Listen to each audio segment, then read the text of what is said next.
माहिती आहे का, आपण रांगेत उभे राहतो देवदर्शनासाठी, सरकारी कामांसाठी. सरकारी कामं तर लवकर होत नाही तरीही आपण रांगेत उभे राहतो, पण पार्किंगसाठी रांग, हा व्हिडिओ बघा.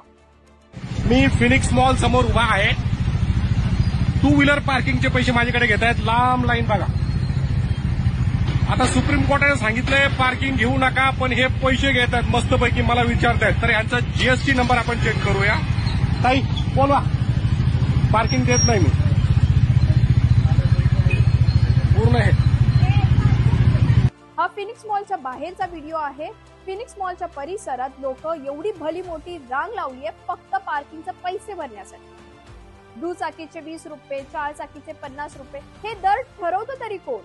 दिवसभरात हजारो गाड्या, शेकडो लोक आणि लाखोंचा नफा, हे कुठल्या कायद्यात बसतं? हे आहे पार्किंग 2.0, कायदा डावलून जनतेच्या खिशावर डल्ला.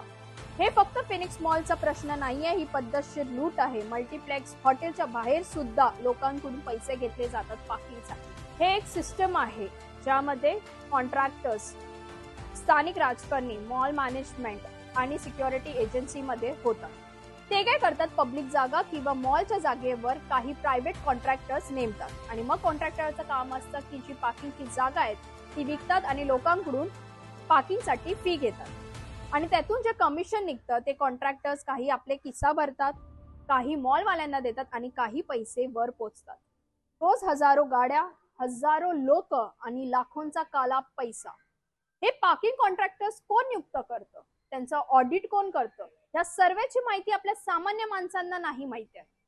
हा फक्त फिनिक्स मॉलचा प्रश्न नाही आहे, हे आहे पार्किंग माफिया 2.0, ज्यामध्ये कॉन्ट्रॅक्टर्स, दलाल, मॉल मॅनेजमेंट आणि वरपर्यंत पोहोचणारा पैसा. आज जर आपण गप्प बसलो तर आपले रस्तेही खासगी होतील. तुमच्या शहरात पण अशी घटना होत असेल तर आवाज उचला आणि तुमचं काय मत आहे या विषयावर तुम्ही आम्हाला कमेंट करून सांगा.